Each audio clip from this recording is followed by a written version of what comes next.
Welcome to the Polygamer podcast, where gaming is for everyone.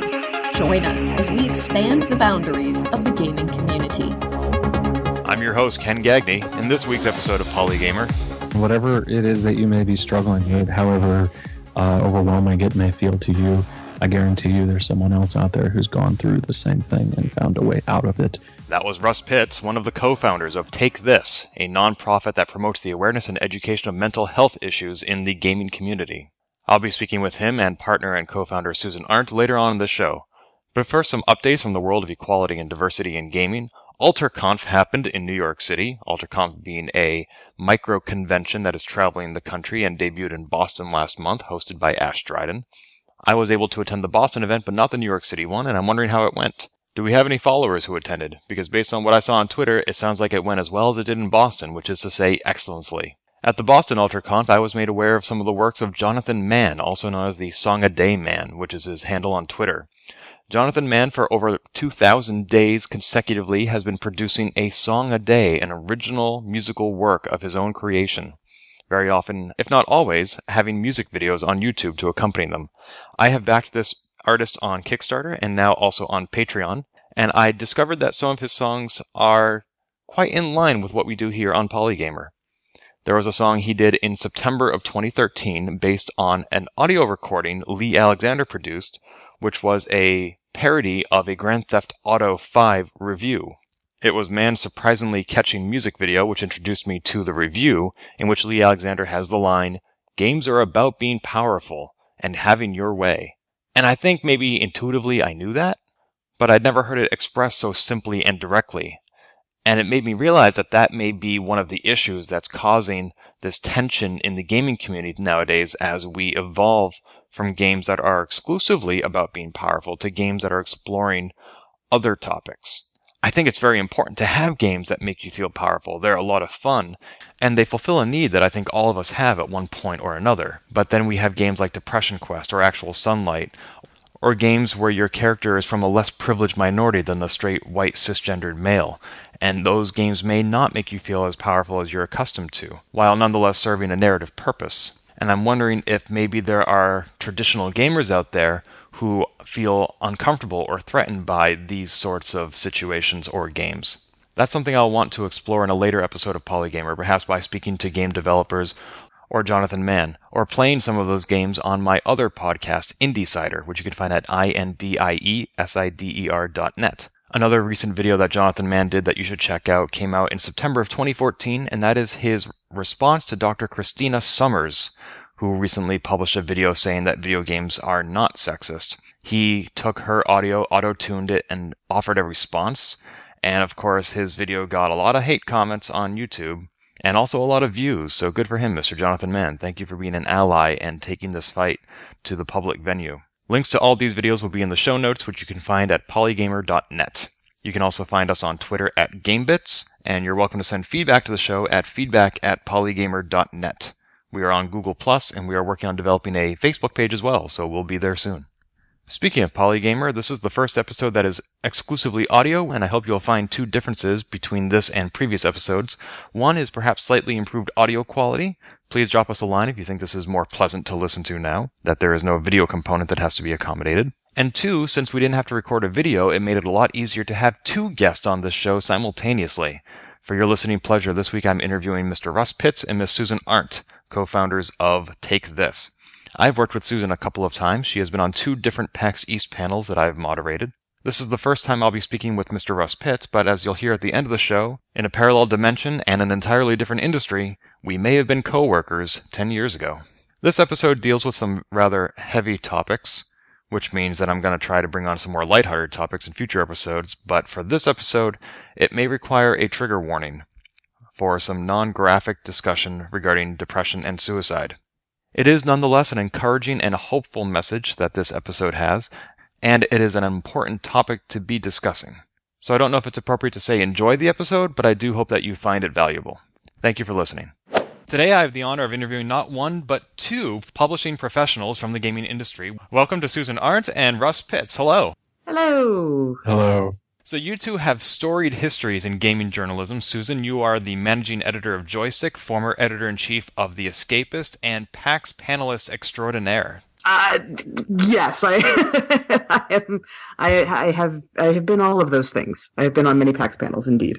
2 with you, in fact. That is true. 2 of about the dozen you appeared on that weekend. And Russ, you are currently a freelance writer, co-founder of Polygon, and former editor-in-chief of The Escapist. That's right. A title that my wife and I both shared. It was kind of a competition, I guess, one of those marriage competitions. So yeah, I'm editor-in-chief of The Escapist. Well, now I'm also editor-in-chief. Well, there you go. Yes, that's me. Hello. And I would love to speak to you at length about freelance writing, founding magazines, online journalism, all the various issues that go on in gaming journalism. But today I'm here to speak with both of you about the nonprofit that you co-founded in 2012, that being Take This. Now, I understand that this was founded after the loss of a colleague, so first, my condolences on your loss. What prompted you, however, to respond to that loss in this fashion? This is one of those stories that's both easy to tell because we've told it so many times, and difficult because it never gets any easier, and it seems to never be. We started the charity in the hopes that we would never have to suffer such a loss again, or that others may not suffer such a loss, or that people who would be tempted to do themselves harm might feel less alone. But it seems there's always work to do on that front. Since we've founded the charity, we found ourselves again and again coming up to this point, which was for us in 2012. Matthew Hughes was a freelance writer, and neither Susan nor I had worked with him personally. We knew him by reputation, of course. We've worked with editors who worked with him and worked at sites where he worked in some cases. But he had been suffering from depression, and no one in his professional circles knew it. We consider ourselves to be a relatively tight-knit group in the journalism field. Sometimes that's good, sometimes it's bad, but no one seemed to know that Matthew was struggling, and a lot of the editors he had worked with woke up one morning and found emails in their inbox from him stating that he was apologizing, that he wouldn't be able to turn in the work that he had been assigned, and he would no longer be available for future assignments because by the time they read his email, he would be dead. And he was. And it was just a horrible day. And we had editors chiming in, oh yeah, I got that email too, and I got that email too, and what happened to that? And Susan and I, as editors, we have collectively worked with hundreds, probably close to 1,000 freelance writers in our careers. Mm. And many of them, just like Matt, work alone, work in places where most of the people they interact with are online. In fact, Susan and I now both work from the house, and so we are very similarly, interact with most of the people we know on a daily basis online. And it's a different kind of friendship, very easy to sort of see how someone who's struggling with emotional issues could slip through the cracks, and no one could really notice what they're going through, especially if, like in Matthew's case, they don't feel comfortable sharing or talking about those issues. So after Matthew died, and we just sort of spent this day sort of wandering around in grief, wondering, God, if this had been someone that we worked with personally, and we knew that he was struggling, what would we have done? What could we have done? And that started the conversation, which eventually became Take This. And you co-founded this with Dr. Mark Klein, who is up here in Massachusetts. How did you get connected with him? Mark actually used to write for me. He pitched an article to The Escapist many years ago about being a World of Warcraft addict. He's a clinical psychologist. He uses video games in his practice to help connect with a number of his patients because he treats younger patients. He treats a lot of kids and young adults, and he finds that video games or games like Magic can help build a bridge to conversation, and that conversation can help lead to the relationship that helps with therapy. So he plays games himself, and at one time he was so into World of Warcraft that he considered it an addiction.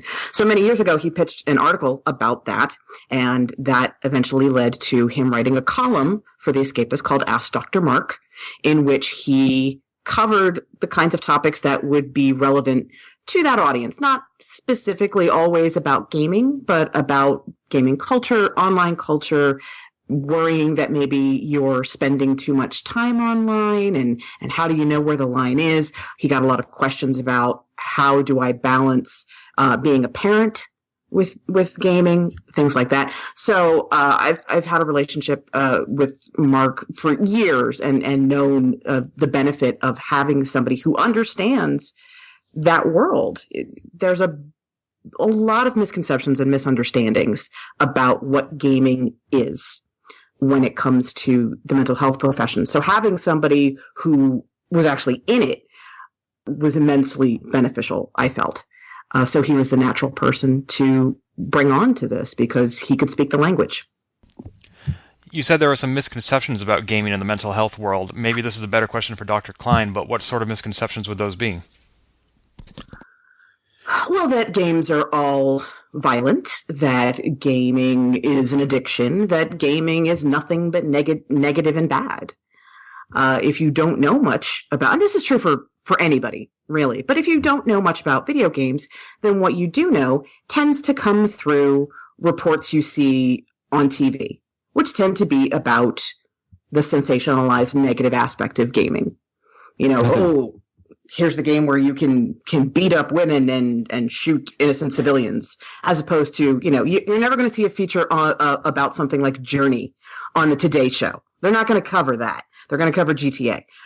So there's just a lack of knowledge, because if you're not in that, then okay, maybe you know about Rock Band, but that's about it. Yeah, the lack of knowledge, I think, is really key there. We've worked with dozens of clinicians through our Take This AFK rooms that we do at the PAX shows, and hopefully other conferences in the future. And we'll bring these clinicians in, and in some cases they're colleagues of Dr. Klein's. In other cases, they're clinicians from completely different cities who we've had to bring in through our own recruiting. And the vast majority of them have no experience with video games at all, simply because of a generational divide. A lot of the clinicians tend to be older. And in a lot of cases, they spend a lot of years in school and they have active practices. Even the younger ones just don't play a lot of video games. So we find that, especially bringing them into an environment like PAX, we find very quickly the extent of the gulf between their sort of awareness of the games community and what they can provide. It's very enlightening to bring in a clinician who's never had any experience with the games community to an environment like PAX, or slowly introduce them to the games community. To us, it highlights the need for that kind of bridge where, there's a lot of need for mental health work, mental health experience, dealing with emotional issues in the video game community at large and the industry as a whole. And there's a lot of willingness to help on the part of the mental health community. But being able to connect those two is I think, where the trick is. Mm-hmm. And who else constitutes Take This besides the three of you? Is there anybody else on the board? We have an advisory board. We have Ashley Birch from Hey Ask What You Plan, Ashley Esqueda, who's over at CNET right now, Sarah LaBouffe, who she's still at Escapist, right? She contributes to a number of places, Digital Trends, The Escapist. I think she may have done something at IGN as well. Yeah. And Shane Leisgang, who works at Sony Santa Monica. And I believe that's it for the moment. We have, let's not forget Jackie Collins, who we brought on fairly recently. As we grow, we're finding a number of areas where we need help, and Jackie's been working as a project manager for us, and her excellent work has actually been highlighting additional areas where we need to bring on people. So we continue to grow. Now, what is it about the gaming community that you feel requires its own dedicated nonprofit? You mentioned how people who telecommute tend to be very isolated, but that isn't necessarily unique to gaming. So what is the intersection here? Well, the thing about the gaming community is that gaming, by definition, tends to attract people who need to feel more agency in their lives. If you feel like the real world is out of your control, then it's very helpful to be able to go into a game world where you can literally save the universe, right? Where you can control things. You are the master of your destiny, in Destiny, perhaps. Or in an MMO where you can become this entirely other person and you can be whatever you want to be. So games can provide an escapism from life. And so it's a natural destination for people who are experiencing mental health distress in the real world to go into these fantasy worlds where that can help them cope. So it just makes sense a lot of ways. But also, people who are very entrenched in gamer culture also tend to have a lot of their interpersonal relationships play out in a digital format. And it's so easy to leave stuff out that way. When you're face to face with your buddy and something's on his mind, you can tell his body language, his facial expressions. Even if he's not actually saying it, you can see it. When all you have to go on is text or even chat in a game, it's a lot harder to know that something is up. And it's a lot easier to hide that something is up or just not address it. It's a lot easier to just leave all that stuff below the surface.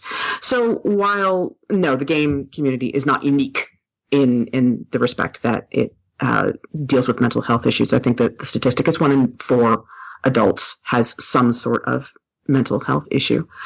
It's a lot easier to bury it, I think, within the gaming community. And also we focus on that because we speak the language.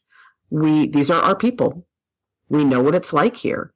And it's a lot easier for us then to make these connections with people and say, hey, it's okay to talk about this stuff. It's all right, because they know we're not looking at them as, hey, you freak who wants to go do headshots all day. No, we understand why coming home and popping people in the head can be very, very relaxing. We get it. We're not judging. Given that this is a community who's very good at hiding things, how do you reach out to them? I mean, you can have a website, a Facebook, a Twitter, but that's sort of the same medium that people are hiding in the first place. Yeah, it's. For us, that's the biggest challenge. We have a number of initiatives. We certainly have the website where we're sharing stories. We try to share stories of hope and coping and healing. So someone, for example, who has struggled with depression is on the upswing will write about what it was like for them. And the hope is that people may discover these stories and read them and be able to see themselves in that story or see someone they know in that story and feel like they're not alone and feel like maybe, oh, well, if this person, whose name I recognize has been going through this same thing and they were able to get help, then maybe I can too. And that's been very useful, but it does require that people find us. It does require that people find those stories. And I've actually seen people, friends, talking on social networks about problems they're experiencing and, maybe not realizing how common they are. And that sort of has brought us to the sort of second thing that we're actually, it's a thing we're struggling with right now. I don't want to number them because we've got a number of things going on, but the biggest challenge for us right now is how do you reach out to people who are friends of yours or colleagues or whatever. We do work with organizations.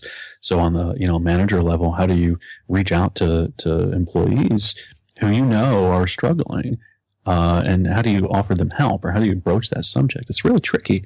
You don't, it's difficult to talk about these things. Not only is there the stigma, the cultural stigma about mental health, which obviously we're trying to work against, but it's also just sort of really tricky on a personal basis to reach out to someone and say, hey, I think you're depressed, or, hey, I noticed that you're struggling. So we gave a talk at PAX, Prime this year, about how to be a friend, specifically aimed at arming people with a little bit of, ammunition for how to sort of deal with that fight and reach out to people. That we will continue to do because I think that's really where the rubber meets the road. If we're hoping to eradicate the stigma of mental illness and hoping to make it safer for people to talk about these issues, which we know from our clinician advisors, talking leads to healing and not talking leads to additional symptoms. So we got to get people who are struggling to the help that they need. And that involves reaching out to them directly. One of those ways that we're doing it as well is they're the AFK rooms at PAX, like I mentioned. It's basically just a room that we have set aside in cooperation with PAX where people can come in and there's literally nothing happening there.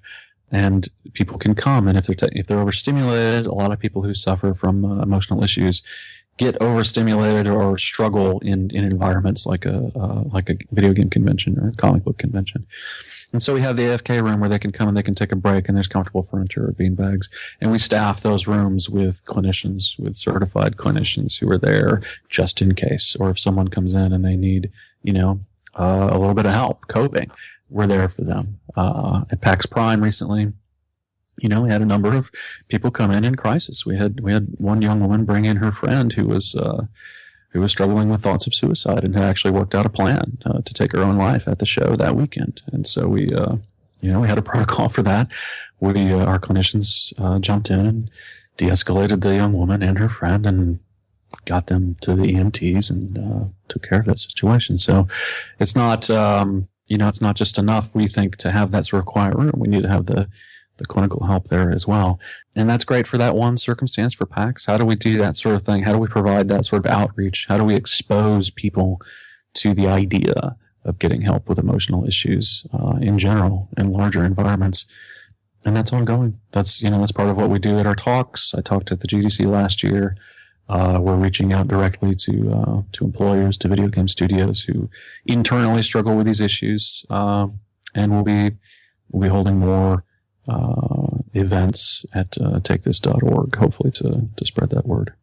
Even just something like having the AFK room be featured prominently at a show like PAX, where, the thing to remember about PAX is it's not just gamer specific.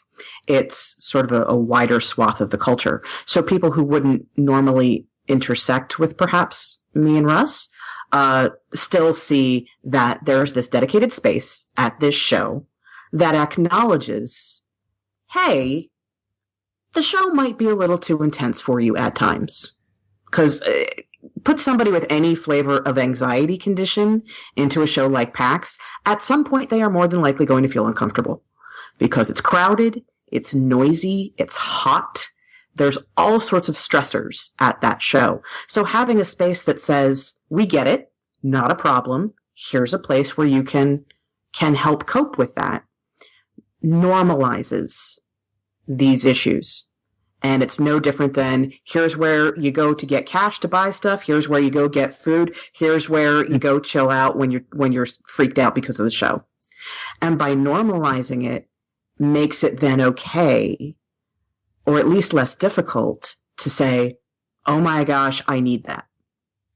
And that's one of my main goals, is to just normalize it. Like, you tell your friend, I don't want to go in there right now because I have a headache and it's really noisy. You would have absolutely no problem saying that.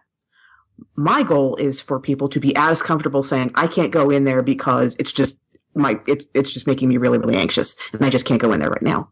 Same thing. No difference. There should be no shame in admitting that to your pals at the show. And so by having something like the AFK room that says, yeah, this is a thing. This is ordinary. My hope is that people will see that and understand it, and also therefore spread the word to their friends. We had I saw a lot of threads on forums and Reddit popping up after the show where people were like, oh my gosh, this was a thing. It was super, super helpful. And that started discussion like, oh, is that what that was? I didn't realize. Great. Now those people know it exists. And if they go to a con, like a Dragon Con or Comic-Con or something, they understand the needs now and can talk to other people about these situations and these conditions. So, but it's a major challenge Mm-hmm.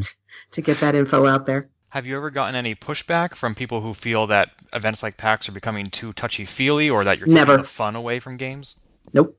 No. With regard to these issues, nope. No. We had a couple of guys come into the AFK room.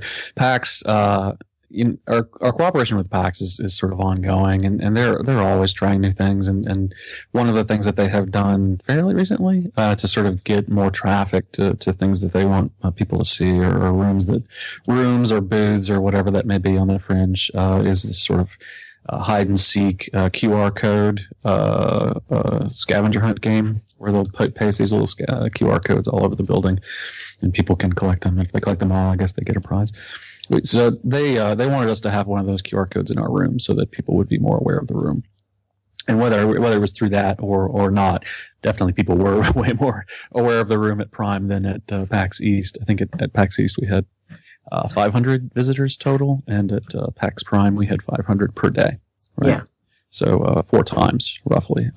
So that part worked, but the QR code did backfire a little bit. We had a couple of guys come in looking for the QR code, and they were just hyper sort of obsessed on the QR code and very loud and high-fiving. You know, we have this room where people are trying to take a break, and it's very quiet, and then these dudes sort of bumble in, you know, with their bags, and they're like, "Where's the QR code?" And they find it, and they're, "Woo, got it, all right." And they go out, and it's like, okay, well, I guess we need to move that code. That was it, though, right? Like, in terms of negatives, it's not really that bad, and that was pretty much as bad as it got. There was one guy after East, because the first AFK room we did was at PAX East earlier this year, and there was a guy who did not visit it, and he had posted a thread about, here's the social justice warriors trying to get into PAX, and immediately was like, "No, dude, you don't understand. This room is extremely useful, and here's why," and just post after post after post after post telling him, "No, you're wrong. This is a good thing, and here's why it's a good thing." So the positive feedback has been nearly universal and really rewarding. Honestly, it just reinforces our belief that, yeah, this is a valuable thing that people really, really need. It's a little daunting too, because we're finding, you know, the result at PAX Prime, you know, we had a much smaller room for PAX Prime, for one thing, and to see our visitor numbers go up so much higher so quickly. We had thankfully prepared more for PAX Prime. We had learned some lessons from East. We felt like we were way more organized for Prime, and it ended up being a good thing. But you know, just due to the overwhelming numbers, we still sort of found ourselves realizing there was more yet to do.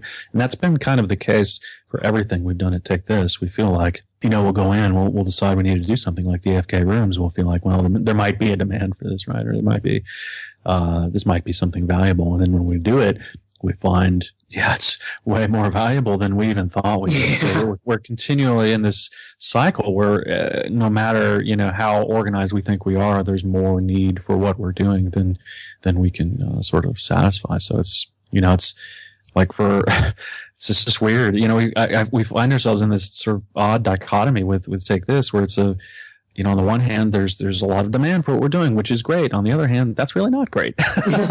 Like, organizationally, our goal is to be unnecessary. And, at some point, hopefully we'll have done enough work and the environment will have changed enough that this is no longer an issue that people need an organization like ours to help solve. But for the time being, we're not there. Hosting these rooms at PAX, all sorts of different kinds of online outreach, speaking at conventions, this comes at an expense to the organizers. Where do you find your funds? Yeah, that's an ongoing question, right? We have been lucky in that most of our activities to date, we have sort of coincided with places we'd already be, right? So a lot of our costs in terms of running an AFK room, for example, we can sort of write off or bury as work expenses.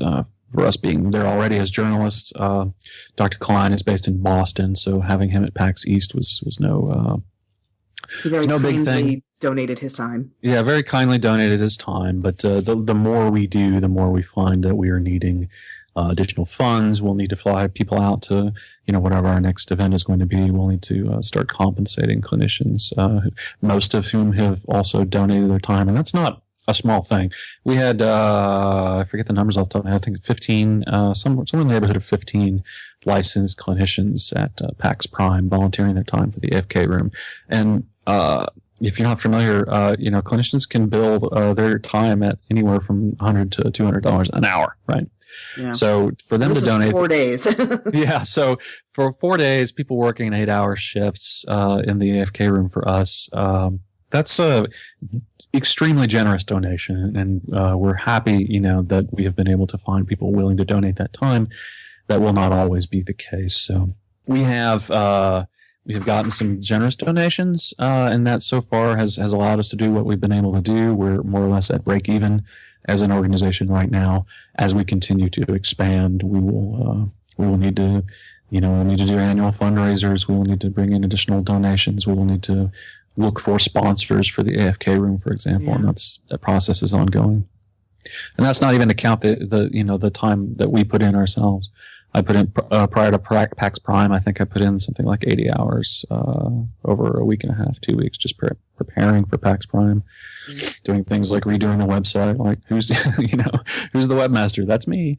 It's a small business, right? For all intents and purposes. And Susan and I and Dr. Klein are all wearing multiple hats. As we continue to grow, that will have to change. So we're kind of I see you take this right now at the inflection point where it's no longer a hobby. We're certified. We're a business. We're 501c3 registered with the federal government. So it's a going thing.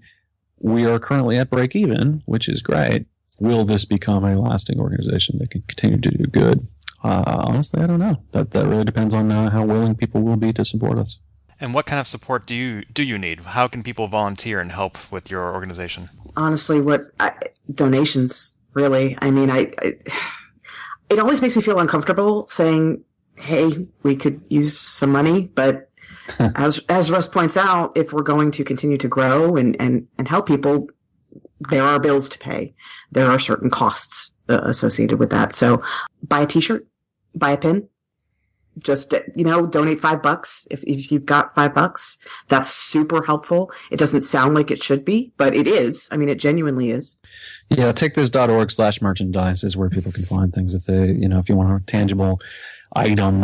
We sell t-shirts, we sell pins. You can also just donate to us. I think takethis.org/support is the email address, but takethis.org is pretty self-explanatory. Links to all that stuff right up there on the front page.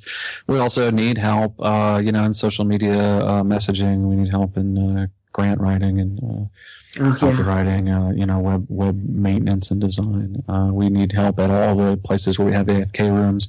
We don't yet know. We're vaguely planning on being at future PAX events. That conversation is ongoing with PAX itself. Just in terms of, the timing and how many of those events. We will definitely be back at PAX, but we can't yet say for certain which one we'll be at. When we know, obviously, we need help staffing the room. We have, in addition to the clinicians, we have runners who help us just to, bring people in, let people know what the room is for if they don't already know, assisting the clinicians should they need it. We had a major episode of PAX Prime, I think I already mentioned, and we had 3 licensed clinicians in the room at that time, and all 3 were actively engaged working with crisis. And it's one of those things where most of the time in the AFK room, you have a bunch of clinicians and runners just sitting there. And then every once in a while, something really, emergent happens, and everyone's actively engaged. So we're continuing, just like the room, we're continuing to find out what we need to pull those off. Organizationally, we're continuing to find what we need to make the organization continue to run. And like Susan said, the most important thing right now is money. And as we continue to get more and better organized, we're finding specific areas where people can donate their expertise. Yeah. You mentioned the website and social media. You seem to be doing quite well on Twitter. And in the past month, if I have my numbers right, you've gained about 1,000 followers at your account, which is takethis.org. And you also had a tweet go seemingly viral when you asked people to fill in the blank "depression is." Can you tell us a little bit about that?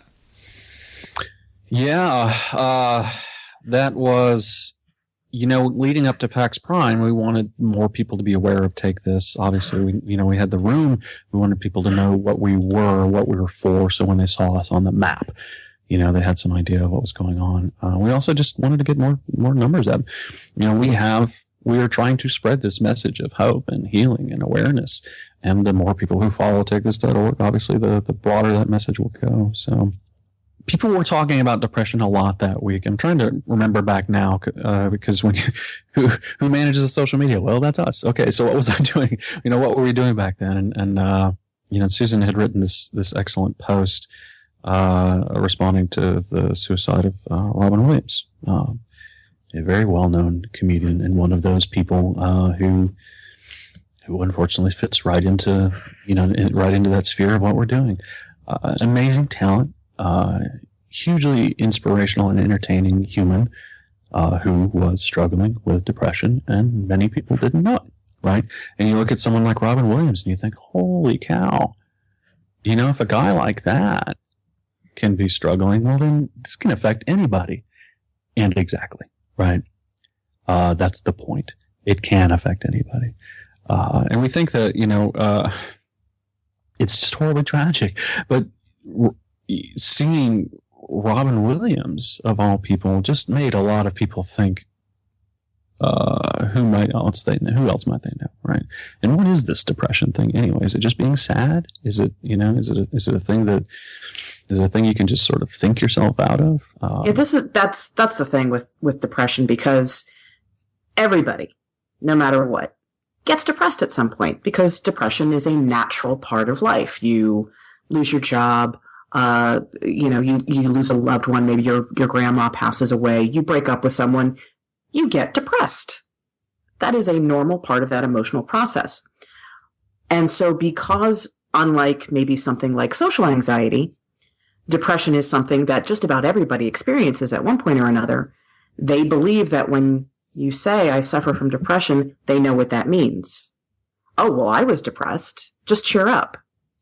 You just need to get out more. You just need to, because the difference between temporary depression, which is something everybody goes through, and something more like clinical depression is, it's really unfortunate they share the same name, because they could not be more different. And so when you have something like the Robin Williams situation, and there's this lack of understanding, but he had everything. He was famous. He had a family that loved him. What's the problem? Why was he depressed? Well, that's not how it works. So something like the Depression Is campaign was very helpful in getting the message out there, like, this is what dealing with depression can feel like. It's not just, hey, I'm down today. It's all of these things. And so one of the biggest things that we encounter is, how do you explain how a mental health issue affects you to someone who's never had one? Like, if you have a stomach ache, you can hey, my stomach hurts. They've had a stomach ache. They know what that feels like, right? But if you say, I have anxiety, I have OCD, I have PTSD, I have depression, they don't know how to understand that, because they haven't experienced it personally. So the Depression Is campaign was an effort to help people understand, this is what it's like. This is what I go through. This is what it means to me. One of the most powerful posts we've ever had on the website was from one of our very early allies, sharing his story of depression and realizing that he was angry all the time, and that he felt short of patience, and he would be short with his family, and didn't feel like he had the space in his head to help his kid with his homework or whatever, right? But didn't think that was depression, because depression was just being sad, right? And he didn't feel sad; he just felt angry. And then he realized that he actually was struggling with depression, and that his depression was leading him to all of these feelings that he didn't understand. And for him, that was just a watershed moment, this sort of realization that he had completely wrong ideas about what depression was, and that, the struggles he was dealing with in his daily life were things that were not only sort of normal, but understood and could be remedied. And it was just a life-changing moment for him. And this story is so meaningful. It highlights exactly what we're trying to say. And it was just a very good and precise message. And so the hope with the Depression Is Twitter campaign was that we could do something similar in a shorter, more Twitter-friendly format. And I think we succeeded with that. And obviously the kitten gifts that we've been sharing on the feed have been hugely successful, so people love seeing kitten gifts. So I think that's probably another contributing factor to how many followers we've gained.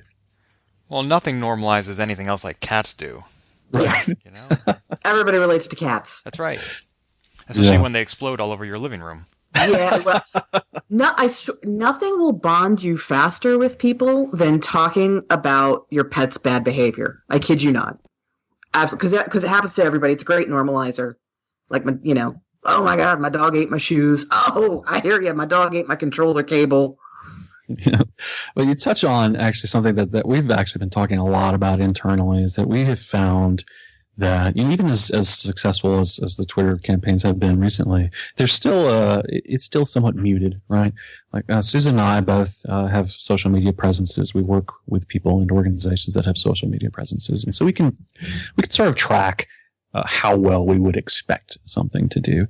And even as many people who have been responding to Take This and following, it's still been, in my opinion, somewhat muted. And I think this speaks to a sort of a larger problem that we're also dealing with, is that when people think about mental illness or they hear the term mental illness, there's a resistance. There's this sort of automatic, I don't want to say repulsion, but it's this sort of resistance to even thinking about it because it's scary.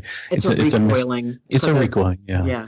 There's a misunderstanding there, and people, you know, when they don't understand things, they tend to not want to think about them or deal with them. And I know that that's what we're dealing with mental illness, and it's perfectly natural. It's as natural as mental illness is itself.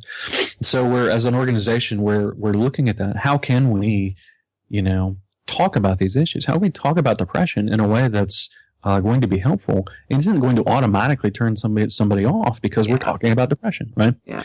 And so as we go into our future plans for the remainder of this year and next year, it's going to be a lot of that, right? How do we bring people into this conversation in a way that they'll be open to?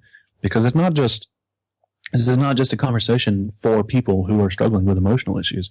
This is a conversation for everybody, because 1 in 4 people is a lot of people. Chances are then either you or someone you know is struggling with this, and that's something you should be aware of.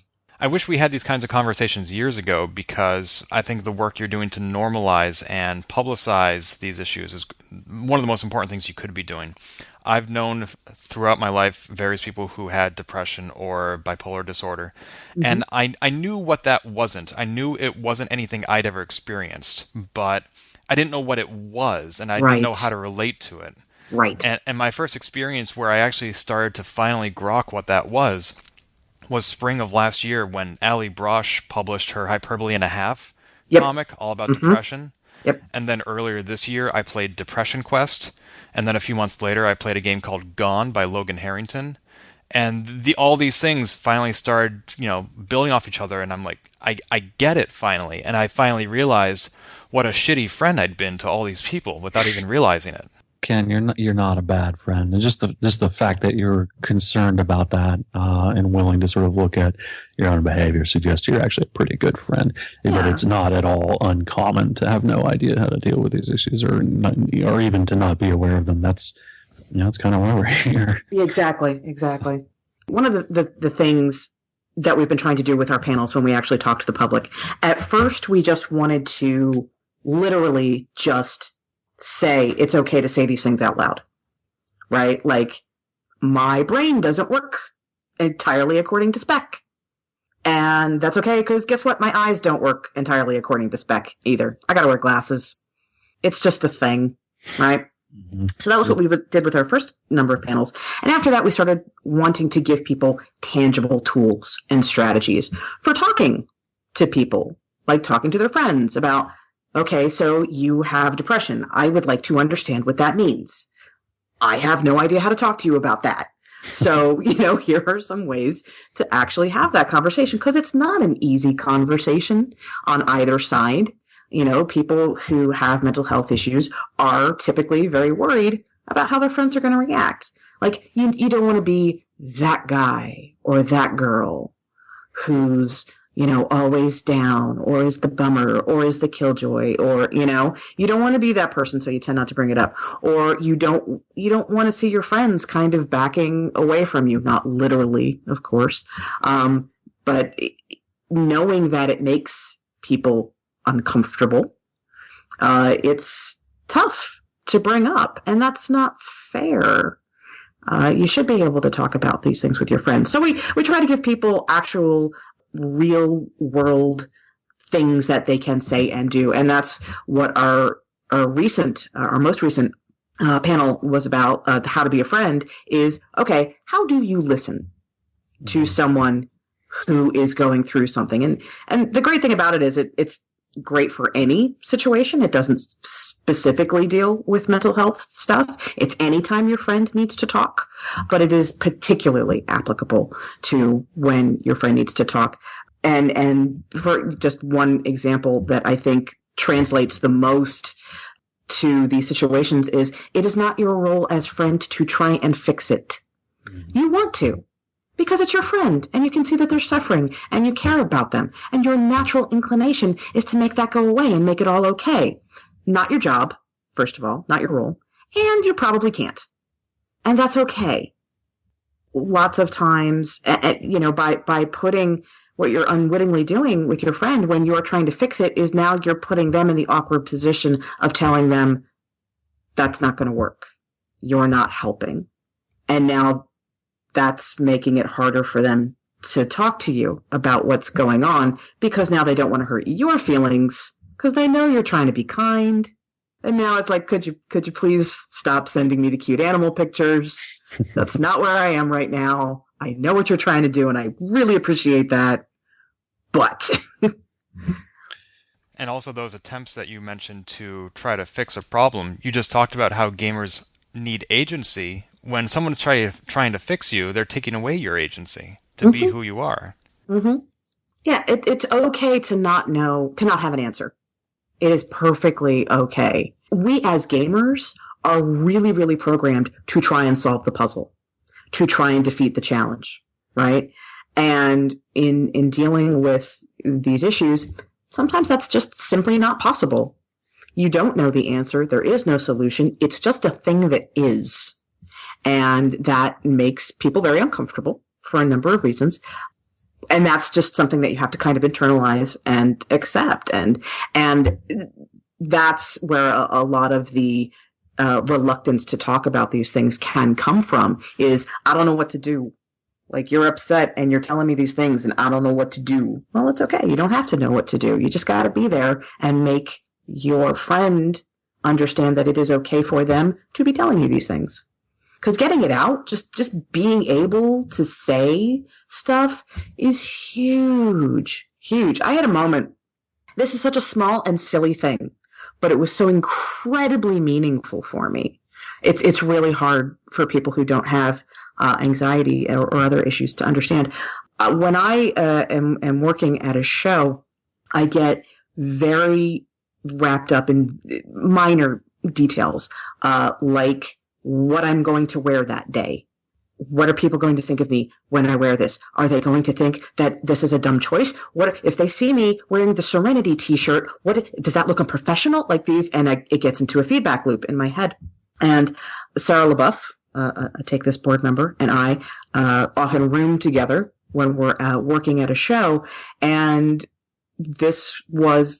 I was standing in front of the mirror in this feedback loop in my head. And because I knew she knew that I had anxiety issues and treated me no differently, I could say to her, okay, I'm obsessing over this t-shirt. Is anybody really going to care if I wear it? And she was like, nope, it's all in your head. Nobody's going to give a damn. And she was wearing a black long sleeve t-shirt, a black short sleeve t-shirt over a black long sleeve t-shirt. And she said, is anybody going to care that the blacks don't match?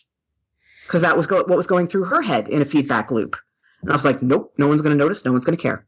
And because we had talked about it, it diffused it. We were both okay and we could leave. And it was just this huge release of tension and worry over something so incredibly insignificant. But just being able to actually say it without worrying that the person was going to think you were a freak was incredibly valuable. I mentioned some of the tools that I hope are equipping me to be a better friend, those being games like Depression Quest and Gone. Another one is Actual Sunlight. Are there other sorts of empathy games that you would recommend people seek out to better understand this? I think you've hit the major players there. There are a lot of empathy games out there, just as there are a lot of stories. Obviously we're not alone in sharing stories. Will Wheaton has been amazing in sharing his experiences with his struggles on his own website. You mentioned Ali Brosh. That particular cartoon was just groundbreaking. I think the key with all of these is to remember they're the creators' experiences.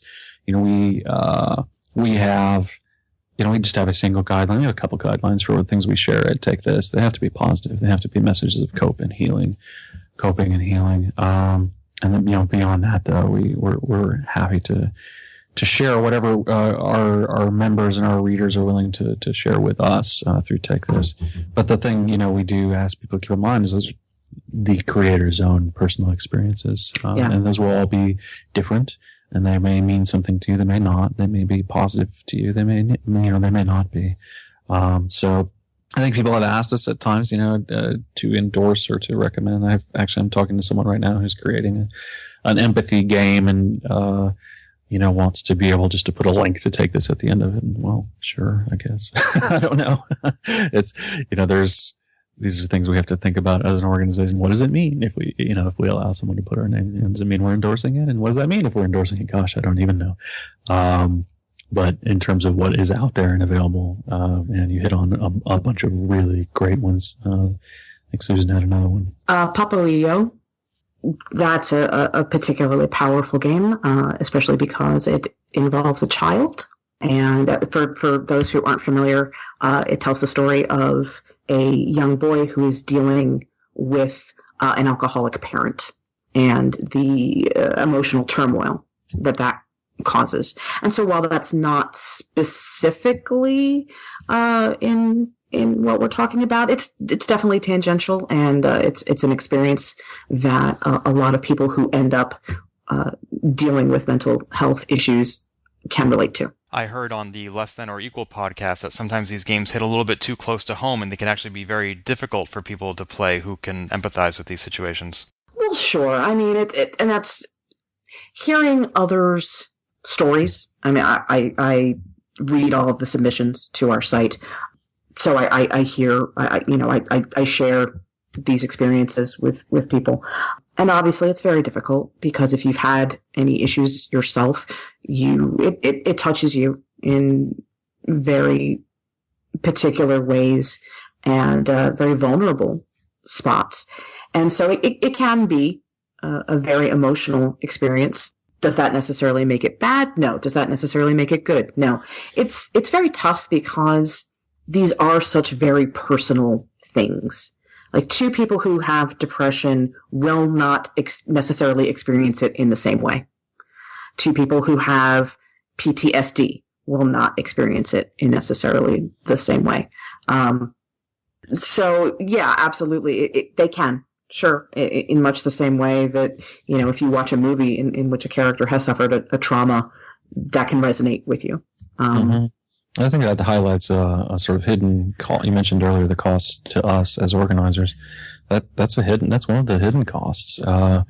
We frequently struggle with just not having the mental capacity on a given day to deal with Take This business, because for us it's not only is it very personal in that everything we do for the organization comes from a very personal place of wanting to respond to this situation we're in, where there's it seems constant tragedies that we're trying to respond to, but the details of it deal with these struggles that for us in various ways are also personal.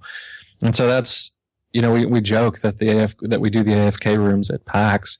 And we have the AFK rooms so that people who are attending the conference can take a break from the show if they need it. We find ourselves in running the AFK rooms often needing an AFK from the AFK, right? And that's just, that's just part of it. We're aware organizationally that this is, that this can, degrade us, and this can be something that we have to, be cognizant of and find new ways to respond to. And that's part of what we're addressing as we grow. Right, because you need your own support network. You need your own friends to talk to. And Yep. after today, I hope you have one more you can talk to. Thank you. Aw, thank you. Take This can be found at takethis.org. As I said earlier, on Twitter at takethisorg. Is there any other information that you want to share with our listeners? That's it. I mean, whatever it is that you may be struggling with, however overwhelming it may feel to you, I guarantee you there's someone else out there who's gone through the same thing and found a way out of it. If it's not through Take This, if it's not with friends find someone that you can talk to, find help. There are mental health caregivers in your area. They're as easy to find as Googling or looking in the phone book if you still have one of those. It's a process. It's not always easy to get help, but being able to talk with someone about what you're dealing with is the fastest way. The only other thing I would want to add, because this is advice we give out all the time, is please talk to someone. Please, please, please talk to someone. A lot of people tell me, yeah, I tried that and it didn't work. Therapy will not always work the first time you try it, which sucks. Because it's really scary to put yourself out there and say, okay, I'm finally going to try and address this thing, and you just don't connect with your therapist. It's a real blow, and it can really, really set you back on your heels. Please keep trying. We have something on our website about how to find a therapist that works for you. Not all therapists are created equal. They have different approaches. They have different philosophies, and it can take a few times to find someone who really gets you and will be best for you in your treatment. Please keep trying. Please, please, please, please, please. I know it's hard. I know it's frustrating. Please keep trying. It really can make your life better. No, I absolutely agree. As I mentioned, I haven't experienced depression myself, but I have had times in my life when I needed somebody to talk to, and I was fortunate to be able to find a therapist who helped me through some difficult times. And it's incalculable how much help it can be just to have somebody there. Yep. Wow. Well, this has been a very insightful conversation. Thank you for all the work you do, not only in speaking to the Polygamer podcast for an hour, but just everything you do for Take This at PAX, at GDC, on your websites, on Twitter. It's an invaluable resource that you offer, and I'm glad that the community has you to rely on. Thank you. Thank you. Thank you. It's very kind of you to say. So, Susan, it's always a pleasure to talk with you, especially when I don't have to worry about what you've forgotten when you leave. This is the first time I've had that experience, and I like it. I didn't forget anything last time. But I worried that you did. Yeah, I did too, actually. And this time I don't have to. For those who don't know, the first time that Ken and I did a panel together at PAX, I had brought my water bottle. It's one of those nice ones with the filter in it and really good.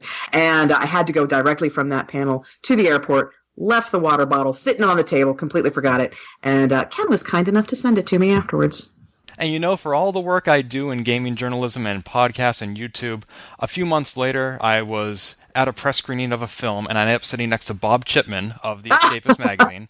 And, of course, he's never heard of me, but we start chatting, and I mentioned how I know Susan Arendt. He's like, oh, yeah, Susan was in Boston a few months ago, and she forgot her water bottle, and some dude mailed it back to her. I'm like, this is what I'm famous for. I finally made my mark on the industry. Thank you. Oh, God, that's hilarious.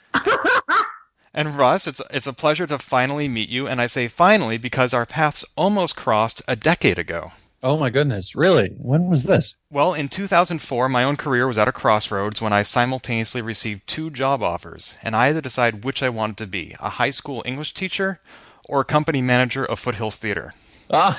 Shut up. Wow. Oh, my God. Whoa. I'm guessing you chose a high school English teacher. I guessed it'd be easier to deal with teenagers than actors. You were entirely correct, sir. Wow, what an amazing coincidence. Well, the theater it shut down not too long after that. Apparently, it had been struggling for years, but apparently the struggles became insurmountable for them, which I regret because it was an amazing place to work. I saw several shows there, auditioned a few times, and the arts industry is always struggling for funds, and I'm sorry that they are no longer in the Worcester County area. Yeah, it was a bright spot in the Worcester entertainment scene. Well, thank you again, both of you, and I look forward to seeing your bylines on many articles and to seeing you at the AFK room at future PAXs. Thank you. Thank you for talking to us. Bye. This has been Polygamer, a Gamebits production. Find more episodes, read our blog, or send feedback at polygamer.net.